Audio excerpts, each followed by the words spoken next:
Welcome back to Now Let's Be Honest. I'm David Tate, and this is part 19 in our video series going through the Gospel of Matthew. And if you haven't picked up on it yet, we are in this video series for the long haul because despite being on part 19, we are still only in Matthew chapter 5. But I think that's entirely okay. We're going a lot slower than I originally anticipated, but that's because there's so much that needs to be addressed.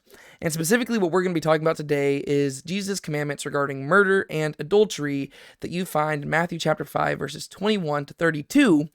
But in order to understand that, we need to explain the context once again. We are in the Sermon on the Mount. Jesus began by giving the Beatitudes, and basically what Jesus is doing is he is just laying down the law for his people. And what he has claimed to do just in the previous verses, he is saying that he is not getting rid of the Old Testament law that you find in the first 5 books of the Bible. He's saying, I'm not getting rid of those. Rather, what I'm doing is I'm specifically here to fulfill them. And we spent the entire last video talking about exactly what he meant whenever he said, I am here not to abolish the law and the prophets, but to fulfill them. And this passage right here is immediately picking up where that one left off. And if you remember, what Jesus was arguing is that the scribes and the Pharisees had been misinterpreting the law.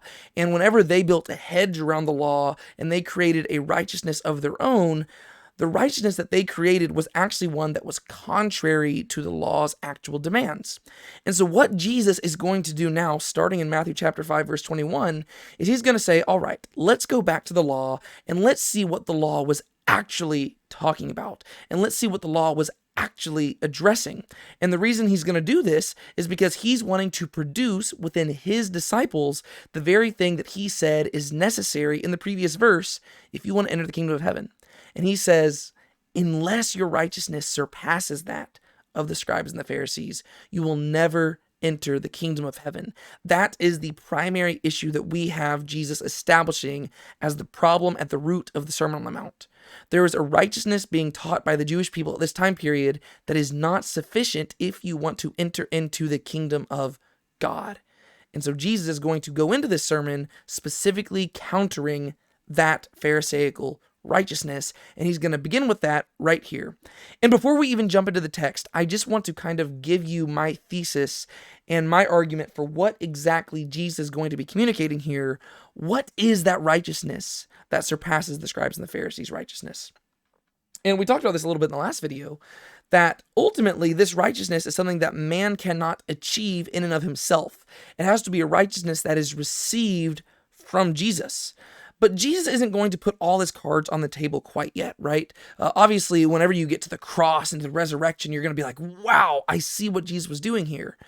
But ultimately, what Jesus is going to do in this sermon is he's going to show that despite the fact that man cannot attain this righteousness in and of himself, that doesn't mean that man does not have a responsibility to participate in this righteousness in this life, right? So we might not be able to be righteous in and of ourselves, but the righteousness that Jesus is going to talk about in the verses that follow is not a righteousness that is beyond our grasp in the sense of it's not something that should just make us lose hope and think that we can't actually begin to change our life now.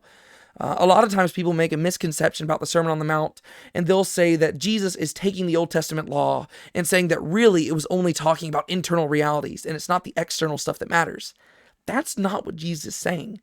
Jesus is going to give external commands that his followers can do in the real world right now that actually engage in this righteousness.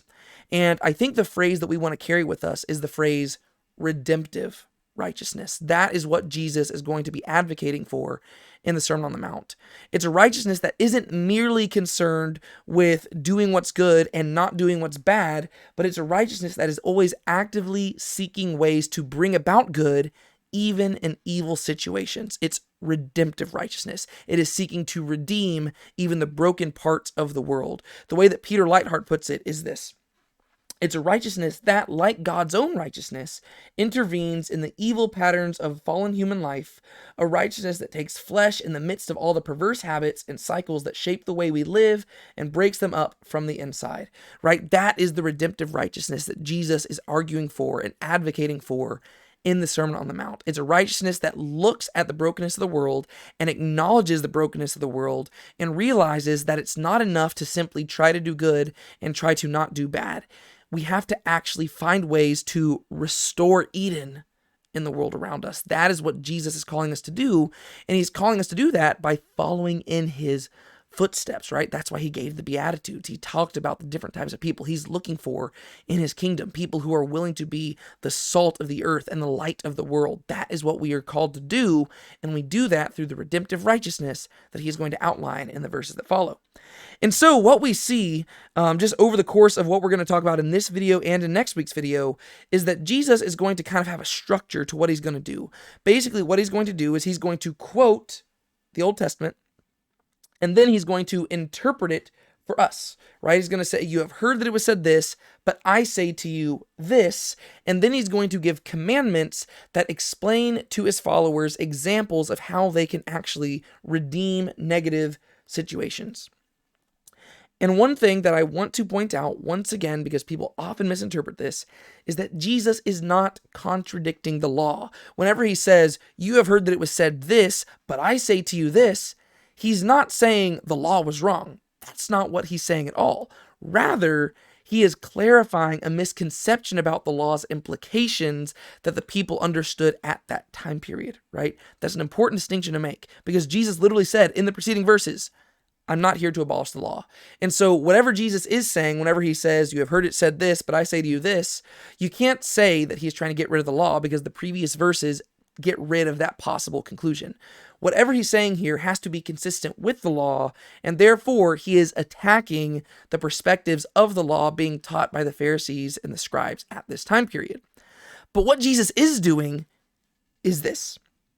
Jesus is actually putting himself in the place of God whenever he gives this whole formula for how he's presenting things, right? You have heard that it was said, you shall not murder, but I say to you, yada, yada, yada, right? Well, you have to ask yourself, who was it who said that back when the law was given? It was God who gave the law, right? God is the one who gave the law to Moses, who then gave it to the people. So the person who first said, you shall not murder, was God. And so Jesus says, God said this, but I say this.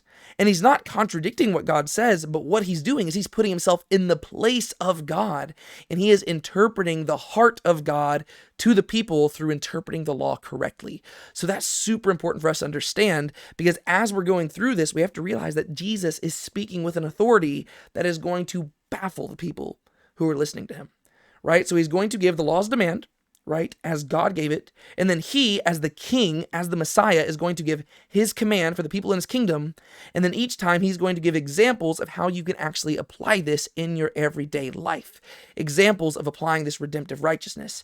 And at the very end of this whole section, we're not going to cover this verse today, but we're going to cover it next week, is he is going to say that this ultimately is the standard that people are called to live to.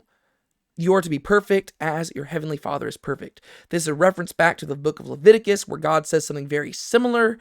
And basically what we see is that the standard of righteousness is God's own righteousness.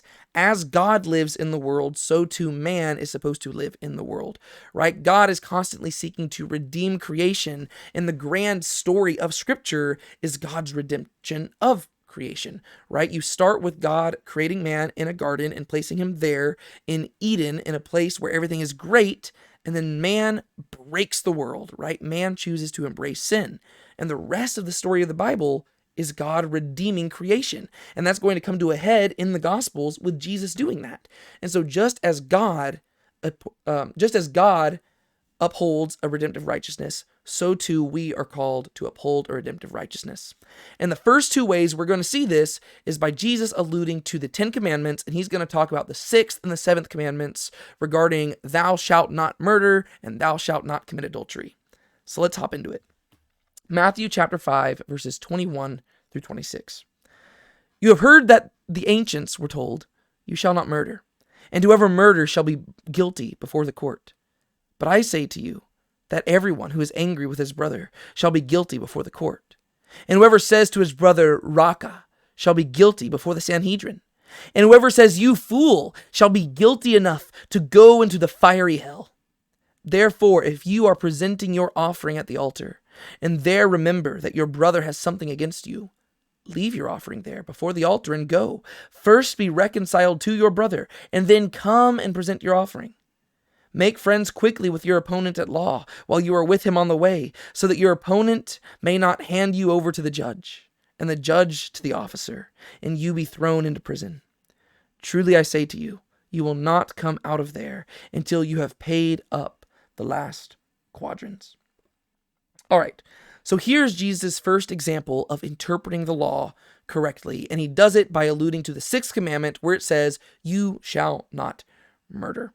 Right? This is interesting just from the perspective of how we've been looking at the story of Jesus in the Gospel of Matthew, how Matthew has been presenting Jesus as walking through the footsteps of the people of Israel, and where we left off at the end of Matthew chapter 4 was Exodus chapter 19, basically, with the people of Israel arriving at Mount Sinai. And then here you have Jesus in Matthew chapter 5 going up a mountain and beginning to give the law. And the way that the law began in Exodus chapter 20 was with the 10 commandments, and that's exactly how Jesus begins his Sermon on the Mount in distributing the law, right? He says, you shall not murder, right? Let's talk about the 10 commandments, and let me begin to explain those to you. And ultimately, what Jesus is communicating here is that whenever God said, you shall not murder, he wasn't just talking about murder, right? Ultimately, what God was talking about was anger itself. But he doesn't ever say here, you shall not get angry, right? He is not forbidding anger here. He is forbidding unjust anger. And what he is actually advocating for is that our anger mimic the anger of God. Throughout the whole Bible, God is constantly being described as being slow to anger. Interestingly, the Hebrew phrase actually means long of nose, right? The idea is that God's nose is so big that it takes a long time for his nostrils to flare, right? That's the beautiful imagery in the Hebrew. But God is a God who is slow to anger, and that's what Jesus is advocating for right here. And this brings up another thing that I brought up back in the previous videos as we went into this, that nothing Jesus is saying here is new information, right? What Jesus is doing that is different is that he is speaking authoritatively about things that people already could have surmised about the law. And in fact, I think that you can actually go to before the law in order to understand what Jesus is talking about here. Maybe a really good way to interpret Jesus' entire commandment here is by keeping in mind the story of Cain and Abel. Right? Whenever you read about Cain and Abel, and remember, this is before the law was given. This is literally the children of Adam and Eve back in Genesis chapter 4. Whenever you see Cain killing Abel, that was not the first sign that something was wrong with Cain, was it? No. The murder simply sealed the fact that there was another issue. If you actually read the story in and of itself, you see that the first sign that something was wrong with Cain was that he was angry at his brother Abel because God approved of Abel's sacrifice and not of Cain's. And God doesn't simply get on to Cain whenever Cain kills his brother. Rather, God confronts Cain just whenever he is angry. And he says, why is your face downcast? And he says, sin is crouching at your door and you must rule over it. Right? So if you are actually reading the law correctly, Jesus is pointing out that it was never simply about murder. Murder is simply the end result of somebody not keeping their anger in check. That is exactly what Jesus is addressing right here. So you have heard that the ancients were told, you shall not murder, and whoever murders shall be guilty before the court, right? So the law's demand, when you go to Exodus chapter 20, is you shall not murder. But the heart of the law was never simply about murder. It was about getting rid of all the things that ultimately lead to murder.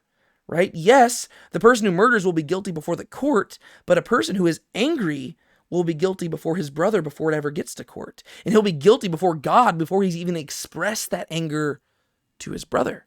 Right? That's what Jesus is pointing out. If you're simply concerned with not going to court, then we have an issue because you are simply concerned with a righteousness that is appealing to man and is living in the fear of man. You are simply wanting to do what is good and not do what is bad so long as it benefits you and keeps you out of jail or keeps you from getting the death penalty.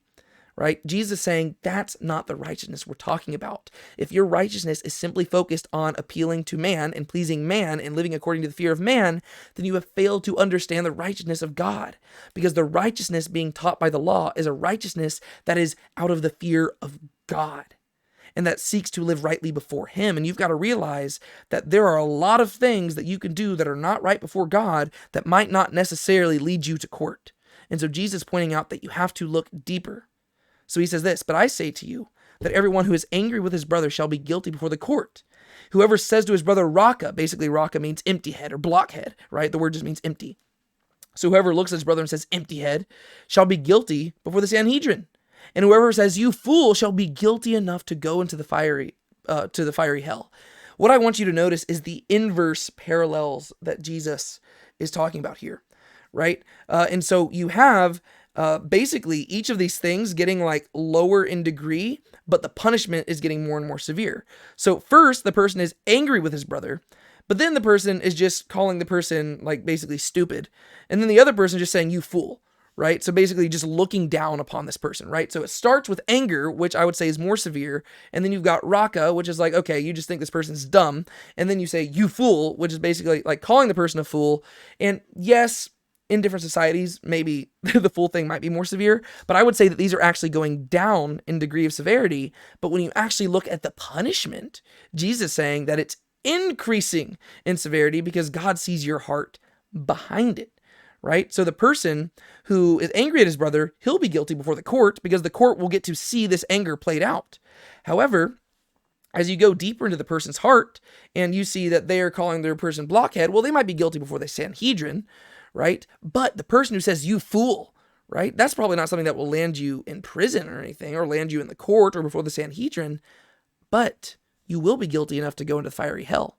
That's something that the court and the Sanhedrin can't do to you, right? God himself. Oh, also just keep in mind, the Sanhedrin is the high court, right? So basically it's court, high court, hell, right? So you have the court officials who are basically just any Jewish judge who could send you into some sort of prison sentence. Then the Sanhedrin, they are like the high court, right? It's like the Supreme Court of Israel. So they could give out some major sentences. But then the fiery pits of hell, that is something that only God can give out. And so you have this inverse idea where we typically would only begin to check ourselves once we get to that anger issue. But Jesus says it doesn't start there. You've got to go to the root of the problem if you want to address it, because ultimately you might not land in the people's court, but God sees your heart, and you don't have to commit murder in order to go to hell, right? All you have to do is have a sinful thought that you allowed to linger, because that fails to live according to the redemptive righteousness of God. And that's exactly what we see in the Cain and Abel story, right? Cain, he thought his brother was a fool. He thought his brother was a raka. He was angry at his brother because he thought that he was wiser than his brother, yet God didn't approve. And ultimately, his anger at his brother was really fueled from an anger against God. And God called him out on it. And he said, "Dude, sin is crouching at your door. If you don't control this, you're going to be in major trouble." And sure enough, Cain goes on and he ends up killing his brother. And I think what Jesus is trying to communicate through all of this is that anger typically doesn't stay put. Anger has a way of just naturally escalating. And if it isn't dealt with early on, it could lead to worse things. Yes, you might simply think your friend is a fool, right? But in time, you might think he's so foolish that you think he is a raka. You think that he's empty-headed. And in time, if you don't take care of that, you might think that he is so empty-headed and stubborn and dumb that you're angry at him. And then your anger might cause you to do something that lands you in the courts. And if you're not careful, your anger might lead you to do something so bad that it lands you before the Sanhedrin. And if you really do something bad, your anger might make it so that whenever you stand before God himself, he will say, "Yeah, you're not going into the kingdom of heaven." That's what Jesus is warning, right? If you don't take care of anger early on, it might lead to murder. So whenever the law prohibited murder, it was prohibiting something that the courts could give you the death penalty for. But ultimately, it was never simply concerned with murder, because Cain was guilty a long time before he actually murdered Abel. And so what Jesus is going to do, starting in verses 23 through 26, is he's going to give some examples on how we can actively conduct ourselves in a redemptively righteous way, where we are actively seeking to take this occasion for anger and offense, and we can use it, and we can twist it, and we can turn it in a form of redemptive action, right? And that's something we've talked about. Every time Matthew uses the word fulfillment, there's always a twist to it, right? Whenever Jesus says he's fulfilling prophecy, he's fulfilling it in a way that people might not have originally expected. Whenever he's fulfilling righteousness, he's fulfilling it in a way that people might not have originally expected. Whenever he's fulfilling the law, he's doing it in a way that we might not have originally expected. And now what he's doing is he's inviting his followers to also fulfill the law, right? He's saying, hey, here's what I'm going to do, and now I need you to do this as well. And so whenever you see this opportunity for anger and offense, and whenever somebody does something against you, your natural reaction is going to be to call them a fool, to call them raka, to get angry. But instead, I'm going to suggest that you twist it. And rather than using this as an opportunity to add evil into the world, you use it as an opportunity to engage in redemptive activity, because that is what Jesus does. And so he starts listing some examples, and I'm not going to break each of these down, but mainly I'm going to draw the principles that we see in all of them. So he says, therefore, if you are presenting your offering at the altar, and there remember that your brother has something against you, leave your offering there before the altar and go. First be reconciled to your brother, and then come and present your offering. I mean, if that doesn't talk about Cain and Abel, I don't know what it does, right? You have two brothers, right? And obviously the word brother here might not be talking about a literal brother, because it's talking about just people in general. But in the context of Genesis, two brothers offering a sacrifice at an altar, one brother has something against the other person, right? Jesus says, go get reconciled. From a Pharisaical perspective, they would probably argue, well, no, offering a sacrifice at the altar is the most significant thing I could do. It's a lot more important for me to be reconciled between me and God than it is for me to be reconciled between me and my brother. But Jesus is saying, but engaging in that redemptive activity in and of itself is an act of worship, because what you're having to do is you're having to offer a sacrifice that is much greater than a lamb or a bull or a goat that you offer at the altar in the temple. The sacrifice that you're having to give whenever you go seek redemption with your brother and reconciliation with your brother is you're having to sacrifice your sense of entitlement to honor.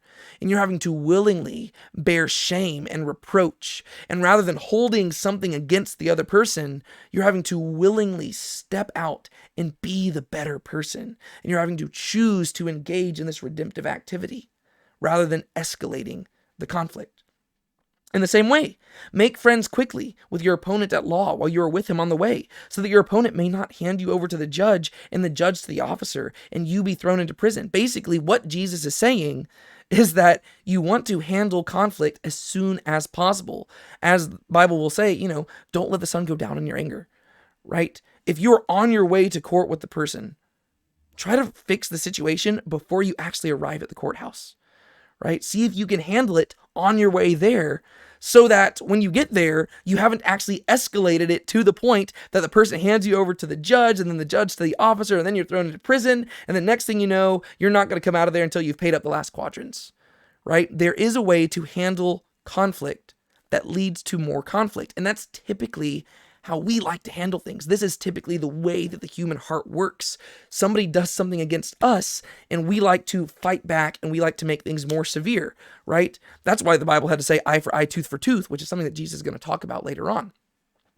But it says eye for eye, tooth for tooth, because typically if somebody plucks out my eye, I want to kill them, right? If somebody steals $5 from me, I want to steal $100 from them, right? We like to make the punishment exceed the crime because we like to add evil to evil, and eventually the whole world is burning because everybody's attacking one another.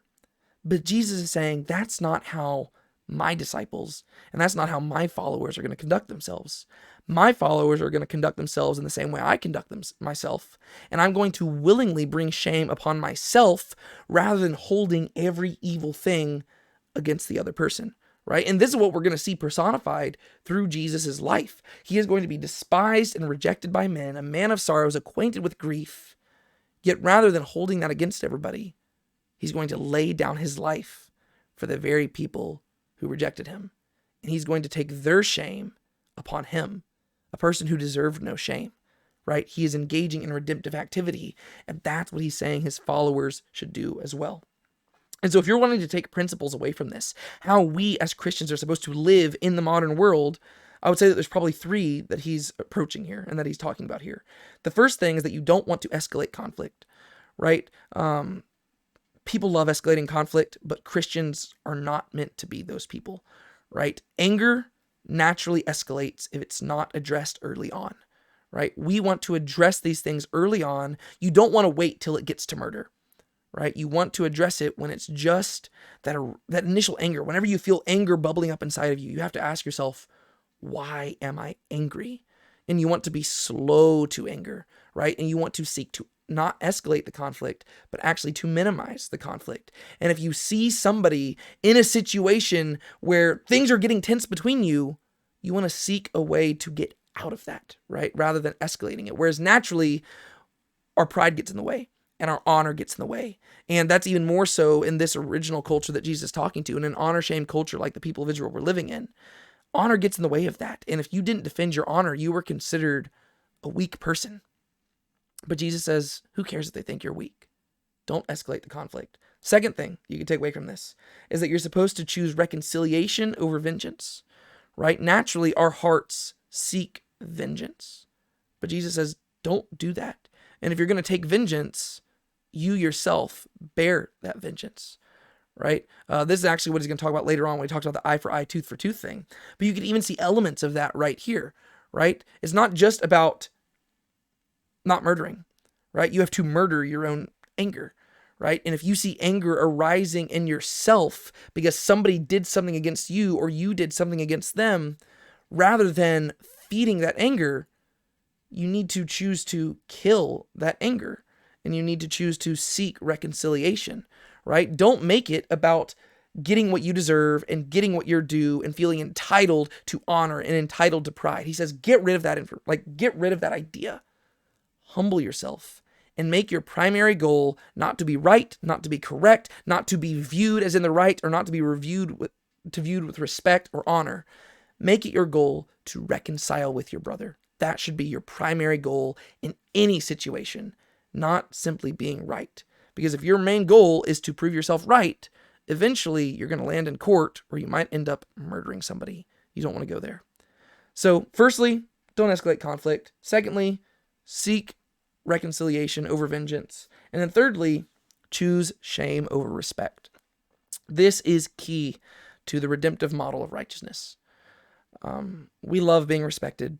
We love people looking up to us. We feel the need to be respected, even in Christian cultures. Like, I can't tell you how many Christian leaders I've talked to who will justify doing things because they need to maintain a sense of respect. That makes me kind of sad. Because I understand it is a good thing to be respected. That's a good thing. Don't get me wrong. But it's not our job to make people respect us. And if you disagree with that, look to Jesus. Jesus showed up and he was the person who was deserving of the most respect in the world. Yet he conducted himself in a way that led to everybody despising and rejecting him and treating him shamefully. And he didn't say, hey guys, I'm the Son of God. You should respect me. Don't get me wrong, one day he's going to come back and do that. But the Bible tells us that vengeance belongs to the Lord, right? And God ultimately is the one in charge of who gets exalted and who gets put down. And we have a future hope that one day we will be raised up with Christ and exalted before God. And so why do we live in the fear of man, and why do we feel the need to be respected by men? That's what Jesus is addressing here. And he says, you know what? Reconciling might require you to bear a little bit of shame. You might have to admit that you were wrong. You might have to just get over the fact that somebody did something wrong against you. That's fine. People might look at you and they might think you're weak. You might be afraid that people are going to treat you like a doormat. That's all right. Get over it. Go seek reconciliation. Bear the shame. Don't choose vengeance. Don't escalate the conflict. That's ultimately what he's getting at. That being said, let's move on to the next one. Verses 27 through 32. You have heard that it was said, you shall not commit adultery. But I say to you that everyone who looks at a woman to lust for her has already committed adultery with her in his heart. But if your right eye makes you stumble, tear it out and throw it from you. For it is better for you to lose one of the parts of your body than for your whole body to be thrown into hell. And if your right hand makes you stumble, cut it off and throw it from you. For it is better for you to lose one of the parts of your body than for your whole body to go into hell. Now, some people will treat verses 31 and 32 as a totally separate section, but I think that it actually goes hand in hand with what he's talking about here with adultery. Now, it was said, whoever sends his wife away let him give her a certificate of divorce. But I say to you that everyone who divorces his wife, except for the reason of sexual immorality, makes her commit adultery. And whoever marries a divorced woman commits adultery. So I think what Jesus is pointing out here is that adultery is something very different than what we typically think. In fact, you can, in many ways, commit adultery even before you're married, right? Because if you're looking at a woman with lust, you've already committed adultery in your heart. And there's also ways to commit adultery even after you've been married, through divorce. It is possible that divorce itself can lead to adultery, right? And that's ultimately what Jesus is communicating through this. I was about to say some stuff, but let's just walk through it. So he goes on from the 6th commandment in Exodus chapter 20 to the 7th commandment, right? So it says, you shall not murder. You go to the next one, you shall not commit adultery. And so he says, okay, if that's how you interpret murder, well, let's talk about adultery itself. You have heard that it was said, you shall not commit adultery. But I say to you that everyone who looks at a woman to lust for her has already committed adultery with her in his heart. Now, right off the bat, the first thing I want to highlight to you here is the role that the man plays in this and the role that the woman plays in this, right? Jesus is putting all the responsibility on the man. And don't get me wrong, there are other places in the Bible where it explicitly tells women to dress modestly, and it says that you should not be a stumbling block to one another. So yes, there are many places in the Bible where it clearly says that women do have this responsibility, and men also have the responsibility to not cause the other person to lust. But ultimately, we have to realize that a person is always responsible for their own sin. To quote the book of James, right? Let nobody say when they are tempted that God is tempting them, right? Basically what James is communicating in James chapter 1 is that you can't justify your sin by saying that it was your situations around you that made you sin. Because when you're doing that, you're ultimately saying that God is the one who tempted you, because God is the one who is ultimately sovereignly in charge of the situation you find yourself in. Yes, that woman might not have, maybe that woman shouldn't have dressed that way, but God allowed that woman to be in your presence. And so if you're saying that just by being near her, you were forced to sin, well, you're basically saying that God forced you to sin. Right? And so James is like, no, you can't use your physical circumstances as an excuse for your sin. Should that woman have not dressed that way? Maybe. Sure. Yeah, she probably shouldn't have. And she is, but that's between her and God, right? Yes, she should not do that. And yes, she should try to take care of you and not dress that way either. But ultimately, Jesus right here is saying that you yourself are responsible for your own sin. And it's not just about committing adultery. If you look at a woman with lust for her, you've already committed adultery in your heart. And is he saying that looking at a woman with lust is equivalent to committing adultery? I don't think so, right? But what he is communicating is that our standard of righteousness needs to go deeper. If you're simply concerned with doing the bare minimum, guess what? You might have a healthy marriage that isn't broken apart because you committed adultery, but you're not going to be clean before God. And you're not going to be entirely faithful to your wife, right? That's what he's communicating. If you're simply wanting to do the bare minimum, you're not going to have a healthy marriage. You're simply going to scrape through without getting a divorce, right? And he says that's not enough, right? Yes, the Bible says you shall not commit adultery because adultery would be punishable before the court according to the law. But if you're simply concerned with doing the bare minimum, you have failed to understand the righteousness that's demanded by the law. Because the law says you shall love the Lord your God with all your heart, soul, mind, and strength. And the law says you shall love your neighbor as yourself. If your goal is to simply not commit adultery, can you truly say that you're loving your wife as yourself? Do you want your wife looking at all these other men with lust? No, you don't. And so you should love your wife in the same way you want her to love you. And you should try to not look at a woman with lust. And you have to specifically highlight the fact that it's looking at a woman with lust, right? It's the idea of the lingering gaze.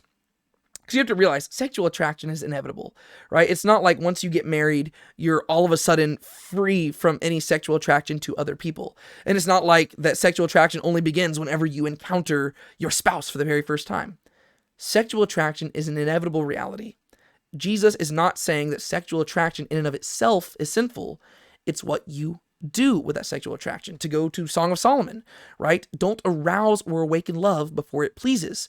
The sexual desire is going to be present, but you have to contain it, just like you have to contain your anger, right? The idea is not allowing these impulses to get the better of you and not to allow them to escalate, right? It's a difference between seeing, oh, wow, that is an attractive woman, versus checking the woman out, right? Versus nurturing that sexual impulse and that desire. Also, once again, to quote the book of James, lust, whenever it's not controlled, leads to sin, and sin, when it's not controlled, leads to death, right? That's ultimately the trajectory of all this, and that's exactly what Jesus is arguing for right here. He's saying if sexual desire is not handled, it will become sexual sin, right? And if sexual sin is not handled, it will start in the heart and ultimately lead to the body. So you have the sexual desire, right? You look at a woman and you're like, wow, that's a sexually attractive woman. But then you start checking her out, and all of a sudden you're committing adultery in your heart, right? Because you are choosing to gaze at this woman who is not your wife, whether you're married or unmarried, right? You're choosing to look at this woman who is not your wife, and you are choosing to embrace the thoughts about her. And that's just in your heart. Well, if you don't get that under control right there, then you are not going to have a healthy marriage, because that is going to create some strain between you and your wife. And eventually, if you embrace that long enough, it'll escalate and escalate and escalate and escalate until eventually it leads to adultery, just like anger unchecked leads to murder. That's what Jesus is communicating right here, right? If you looked at a woman with lust, you've already committed adultery in her heart. No, it might not be equivalent to literal adultery. And yes, your wife is probably going to be willing to forgive you for looking at a woman with lust way quicker than she's willing to forgive you for committing actual adultery. But your goal, once again, should not be to just do the bare minimum.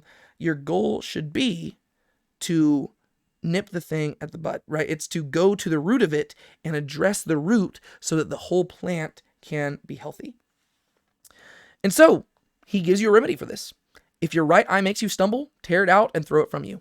For it's better for you to lose one of the parts of your body than for your whole body to be thrown into hell. And if your right hand makes you stumble, cut it off and throw it from you. For it is better for you to lose one of the parts of your whole body than for your whole body to go into hell. Okay. Well, I don't think right off the bat that he is suggesting you should literally pluck out your right eye or pluck out your right hand. I think what he is doing is he is using extreme language to demonstrate the extreme measures that need to be taken to oppose sexual sin. And once again, notice how he doesn't frame all of this simply in the light of, if your right eye makes you stumble, tear it out, because it's better for you to lose your eye than for your wife to know that you gazed lustfully, right? He's not simply going there. He's actually going more extreme, because he is saying if you don't control this, then God himself, like God knows your heart, right? And God is the one who can throw you into hell. So if you are simply living according to the fear of man, sure, you might just try to do the bare minimum, not commit adultery. But if you're living according to the fear of God, you realize that God sees the adultery in your heart. And if you don't get that in check, then you might end up in hell, because you have not repented. And if you have not amounted to the redemptive righteousness that is demanded by God, and you have not trusted in him and placed your faith in him, because instead you have been so focused on living according to the fear of man that you merely accepted the bare minimum of a righteous standard, right? You merely were like, oh, I'm not going to commit adultery, but I'm not going to seek a healthy marriage, right? And Jesus says that's the problem, right? You need to address the desire itself, because the desire is ultimately what leads to the adultery. And sure enough, once again, if you go think about David and Bathsheba in the book of 2 Samuel, this is how it started, right? It started with a gaze. And the gaze is what led to adultery, but it wasn't the adultery alone that was sinful, right? As soon as we see David gazing upon Bathsheba, the warning bells start going off in our heads, and we're like, David, stop, stop, stop, stop, stop. Because we recognize inherently that adultery itself isn't the only thing that's bad.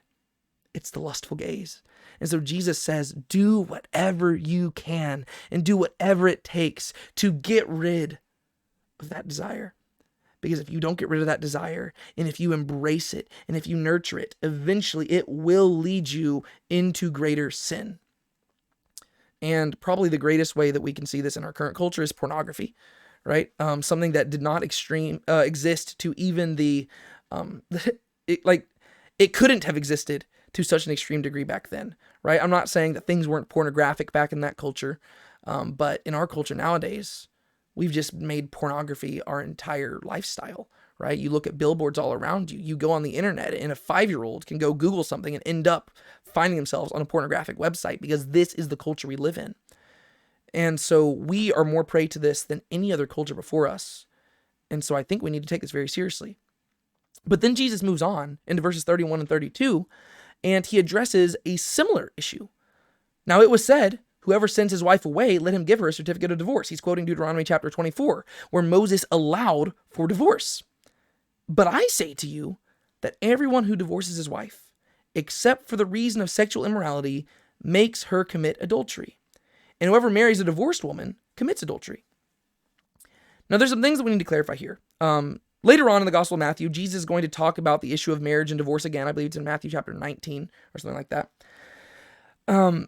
But ultimately, we have to realize that Jesus is not contradicting Moses, right? Because Moses allowed for divorce. And in Matthew chapter 19, Jesus is going to talk about the same thing, and he's going to say, yes, Moses allowed for divorce, but it was because of your hardness of heart that Moses allowed for divorce. Ultimately, God created man and female from the beginning to be together so that man would leave his father and mother and hold fast to his wife, and therefore what God has brought together, let no man separate.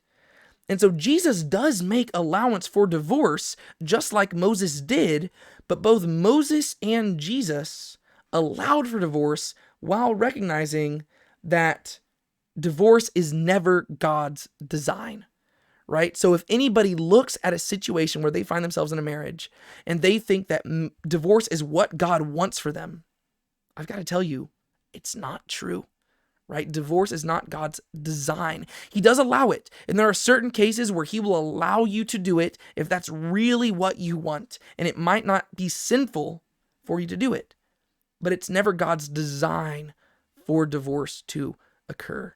And in that way, we have to realize that divorce is always tragic, right? And so by the mere letter right here, he says, yeah, whoever sends his wife away, let him give her a certificate of divorce. But if you look at the Jewish people at this time period, different teachers were talking about, okay, well, what are reasonable grounds for divorce, right? You have some teachers, like I believe it was Hillel, where he would say basically like, if your wife cooks you food and you don't like the food and you think that she cooked it badly, or if she just looked bad one day, you can divorce her, right? And Jesus is like, yeah, no, that's not how we're handling this, right? The reason why Moses had this law is because it highlights the fact that marriage is a serious thing. You can't simply just break a marriage off. You literally have to go and you have to give a certificate of divorce, and you have to go through the efforts of calling off this thing because it's a very important thing to God. And so the very fact that you have to give a certificate demonstrates that this is a binding oath that is being broken, and therefore it should not be taken lightly. And so Jesus says, everyone who divorces his wife, except for the reason of sexual immorality, makes her commit adultery. And whoever marries a divorced woman commits adultery, right? So he says, unless this person has broken the marriage covenant to such a severe degree that you feel that you cannot actually stay married to them, then your divorce is illegitimate. And if you divorce them, you are actually committing adultery because you are breaking your covenant with your spouse.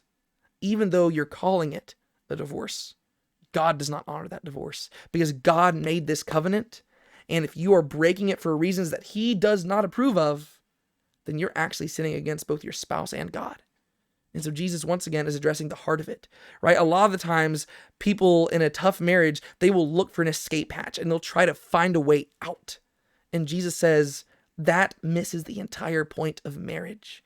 Marriage is something that is not simply created by man, and it is not something that simply exists because pieces of paper were signed. God himself makes marriage, right? Whenever a man and woman stand across from each other at an altar and they say their vows, God himself sees that and he seals those people together. And what God has joined together, let not man separate. God takes this very seriously. And so if you are breaking up and you're divorcing your spouse for any reason other than something that has broken the marriage covenant itself, Jesus says, then you're committing adultery. And you might be leading somebody else to commit adultery with them because they're marrying somebody who technically should still belong to you and in the eyes of God does belong to you, because you might have given them a divorce paper, but God might not have honored that divorce paper. And I think that through Jesus' command here, he's highlighting a greater desire in the heart of God, because he's highlighting the same thing that we saw with the murder issue. The goal is always reconciliation. Even if the person has committed sexual immorality, is it possible that you could choose to bear the shame and forgive them? I'm not saying it's going to be easy, and I'm not saying that that is always the option, but I'm saying that is the ideal. Jesus is communicating here that divorce is never the design of God. Yes, there are times where he'll permit it, and there are times where he will accept it, and there are times where he will allow it, but it's never the goal. The goal is always reconciliation. The goal is always for marriages to be sustained. And the goal is for a couple to be married in such a way that divorce is never even an option. Even if one of the spouses commits such an atrocious evil that it seems impossible to forgive them, Jesus is saying, can you try? Can you try to reconcile this? And if you can't, that's fine. But can you try? Because if you're trying to reconcile it, then you are understanding the heart of God. Because what Jesus is highlighting throughout all of this is that divorce, just as much as lust, it feeds adultery, right? Just statistically speaking, people who have gotten a divorce are more likely, if they get remarried, to experience another divorce. And the more divorces you have, the more marriages you're going to have. And those same people are more likely to commit adultery. And it's more likely that their families are going to be broken by the divorces. And it's more likely that their children are also going to be prey to divorce and adultery. Because divorce is the shattering of this beautiful thing called marriage. And it has effects not just on you and your spouse, but on your entire family and especially on your children. And it teaches them certain values that are heartbreaking. And once again, I'm not saying that, I'm saying this as a person who comes from a family that has known plenty of divorce, right? My main thing that I'm highlighting here is that divorce was never the design. And our goal as Christians should not be to look for an escape out of marriage, but we should look for a way to reconcile no matter what evil has been done. That is always the goal. And yes, God will make allowances for it, but that doesn't mean that he wants you to do it.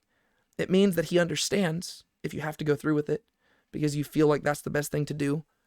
But he ultimately would love if you could do the same thing with your spouse that you're doing with your brother whenever you're going to sacrifice something at the altar. You realize you have something against them and you get up and you go reconcile. That is the goal for marriage. Ultimately, divorce is rooted in hardness of heart. There's somebody, one of the spouses or both of the spouses, that are not willing to budge in something. Maybe that hardness of heart is rooted in bitterness. Maybe it is rooted in jealousy. Maybe it is rooted in frustration or disagreements or unhappiness. I don't know where that hardness of heart is rooted in, but ultimately that's what the issue is. It is a person who is focusing more on their own self and their own concerns than on the marriage, right? Whereas really, marriage, the two become one flesh. And so if you're turning inwards, you're actually breaking that marriage covenant in and of itself, and you're committing adultery of the heart in a way by allowing that hardness of heart to manifest. And by allowing that bitterness to exist, you are actually leading to that divorce. And so Jesus, once again, is asking us to do the same thing in our marriages as he's asking us to do in our other relationships. Humble yourself and be willing to accept the shame. Maybe your spouse cheated on you, and maybe it's the hardest thing in the world to forgive them. God gets that, and he understands that, and he's allowing for divorces if that's the thing that you need to do. But he's ultimately arguing that you don't need to do it, right? Because ultimately, you can choose to bear the shame. And I'm not saying it's going to be easy, and I'm not saying that this is a teaching that everybody's going to love, but I'm saying that it's the ideal. It's redemptive righteousness. It's something that seeks to preserve God's creation and to restore Eden and to fix the evils of the world. Yes, your spouse might have done something absolutely evil and wretched. So did we. Yet Jesus sought reconciliation. What if people look down on me because of it? They might. Bear the shame for the sake of love, for the sake of righteousness. Imagine that you did something that evil, and then you were truly repentant and you wanted to fix things. Wouldn't you want your spouse to do that to you? I'm not saying this is easy. I'm simply saying that that is what Jesus is suggesting we should do. And that's all I've got for y'all today. I know that is a whole lot of stuff, and it's not easy stuff, and this is stuff that I still want to learn how to apply because I don't apply any of this nearly as much as I should. But that's what Jesus calls us to. He calls us to redemptive righteousness, and I pray that this video will help, at the very least, get your mind turning. I will see y'all next week to continue our discussions through this. Until then, be sure to keep a smile on your face and don't let anybody steal your joy. Maranatha. You read a verse, you sing a hymn, the money's in the plate. Sundays you mark out for him, but even then you show up late. You bought the shirt, you wear the cross, but sin throughout the week. For 30 shekels and a noose, you kiss him on the cheek.